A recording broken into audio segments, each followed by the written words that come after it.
Hello, my friends. I hope you have a great weekend. And we are back at our reading of the Spirit's book. We are at chapter 6, and chapter 6 title is Spirit Life, which is a huge topic. And as subtopics, we have errant spirits, transitional worlds, perceptions, sensations, and sufferings of spirits, theoretical essay on sensation in spirits, the choice of trials, relationships beyond the grave, sympathies and antipathies among spirits, eternal halves, the remembrance of corporeal existence, the commemoration of the dead, funerals. Right now we are at errant spirits. And for errant spirits, as errant, he means discarnate. It can be either errant or discarnate. So we are at question 223. Does the soul reincarnate immediately after separation from the body? Answer from spirits. Sometimes it reincarnates immediately, but most often after an interval of longer or shorter duration. On more highly evolved worlds, reincarnation is almost always immediate.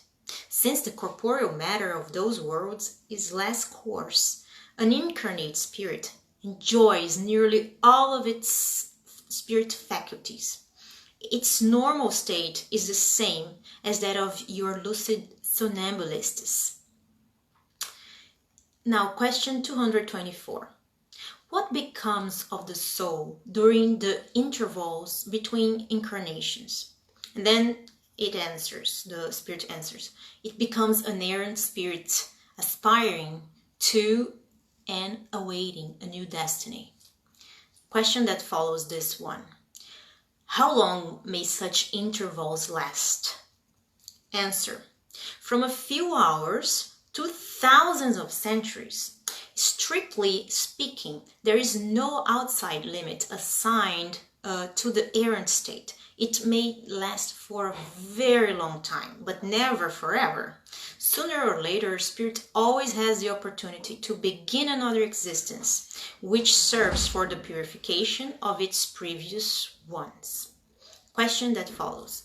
Does the length of the interval depend on the spirit's own will, or can it be imposed as an expiation? Answer. It is a consequence of its free will. Spirits know full well that they are doing what they are doing in prolonging it. But for some, extending it is also a punishment inflicted by God.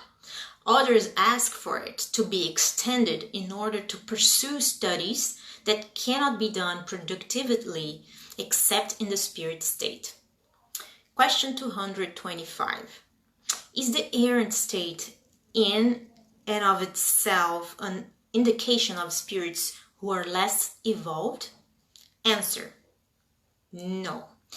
Since there are errant spirits of every degree, incarnation is the state that is transitory, as we have already stated. In their normal state, spirits are disengaged from matter. Question 226. Could we say that all spirits who are not incarnate are errant? Answer. Those who must reincarnate, yes. But the pure spirits who have reached perfection are not errant. Their state is definitive. Now there is a note from Kardec under this answer. Regarding their inmost qualities, spirits belong to different orders or degrees through which they pass successively as they purify themselves. Regarding their state as spirits, they may be incarnate, that is, connected to a body, errant, that is, disconnected from the material body while awaiting a new incarnation in order to improve themselves, or pure, that is, perfected and having no further need of incarnation. Question 227, sorry. How do errant spirits learn, since it can hardly be in the same way as for us? Answer. They study their past and seek ways to evolve. They watch and observe what is going on in the realms through which they pass. They listen to the discourse of enlightened individuals and the counsels of spirits who are more evolved than they are, and this provides them with ideas that they do not yet possess. Question 228. Do spirits retain any of the human passions? Answer. Upon losing their corporeal envelope, high-order spirits leave evil passions behind and retain only the ideals of the good.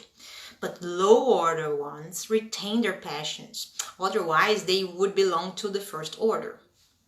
Question 229.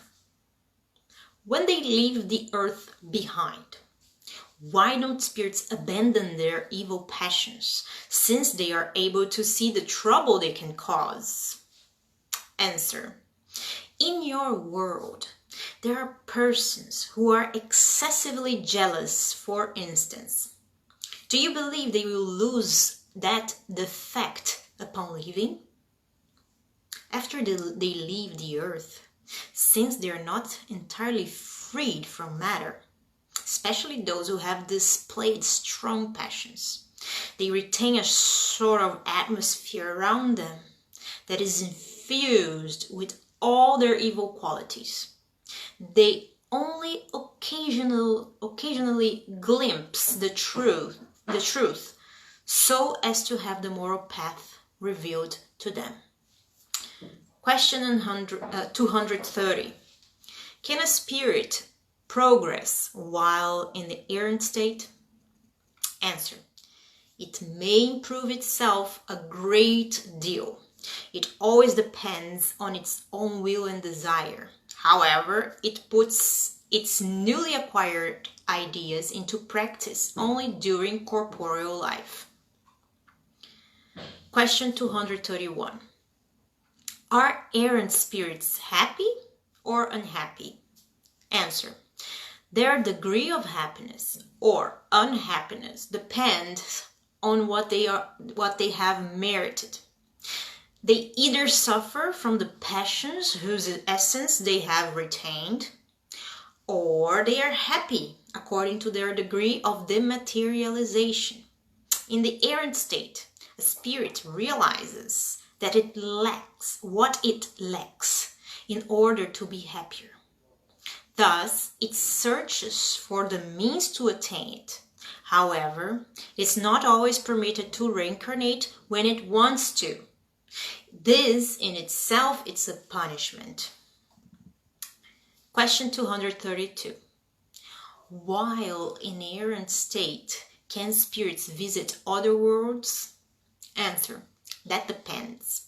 When the spirit leaves the body, it is still not completely disconnected from matter. Hence, it still belongs to the world on which it has lived, or to one of the same degree, unless it has progressed sufficiently during its lifetime. Progression is the purpose to which it must hold, for it will never perfect itself unless it progresses. Nevertheless, it may go to certain more highly evolved worlds, but as an outsider, it can get only glimpses of such worlds, and these glimpses are what drive it to improve itself, so that it may become worthy of the happiness enjoyed on them, and to be able to inhabit them later. Question 233. Do spirits who are already purified ever go to less evolved worlds? Answer. They frequently do so in order to help such worlds progress. Without these spirits, these worlds would be left to themselves, without guides to direct them. Now we are at another topic, which is transitional worlds. Question 234. As some have stated, are there worlds that serve as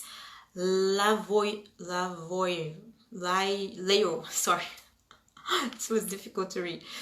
So let's repeat. As some have stated, are there worlds that serve as layovers and resting places for errant spirits? Answer: yes. There are worlds that are intended particularly for errant beings. Worlds that they may temporarily inhabit. A type of campsite, a place where they can repose during a very long errant state, a state that is always somewhat wearisome. These are intermediary positions between worlds and are gradated according to the nature of the spirits who have access to them, and where they will enjoy a greater or lesser sense of well-being. Question that follows: can the spirits who occupy such worlds leave whenever they wish? Answer: yes. Spirits who temporarily inhabit those worlds can leave them to follow their destiny. Imagine them to be like migrating birds that descend on an island in order to regain strength before continuing on their way. Question 235. Do spirits progress during their layovers on these transitory worlds? Answer: certainly. Those who gather on them do so with the purpose of educating themselves in order to more easily obtain permission to go to better and better places until they reach the position of the elect. Question 236. Due to their special nature, are these transitional worlds destined forever to be layovers for errant spirits? Answer: no. That function is only temporary. Question that follows this one. Are they inhabited by corporeal beings at the same time? Answer: no. Their surface is barren. Those who inhabit them do not need anything. Question that follows this one. Is this barrenness permanent? And is it connected to their special nature? Answer: no. Their barrenness is only transitory. Question that follows this one. Then, are these worlds destitute of natural beauties? Answer: their nature is expressed in the beauties of their immensity, and their beauties are no less admirable than what you call natural ones. Question that follows this one. Since the state of these worlds is transitory, will the earth be among them someday? Answer: it already has been. Question that follows this one. And at what period? Answer: during its formation. And then there is a note from Kardec saying, nothing in nature is useless. Each thing has its purpose, its destination. There is no empty space. Everything is inhabited, and life expands itself everywhere. Thus, during the long series of ages that elapsed before the appearance of humankind on the earth, during the long periods of transition attested to by the geological layers, and even before the formation of the first organic beings upon that formless mass, there was no absence of life in that arid chaos in which the elements were being mixed together. Beings who did not have our needs or our physical sensations found a refuge there. Even in that imperfect state, God willed for it to be useful for something. So who would dare say that among the billions of worlds that spin through the immensity of space, only one of the smallest, lost in a crowd, had the exclusive privilege of being populated?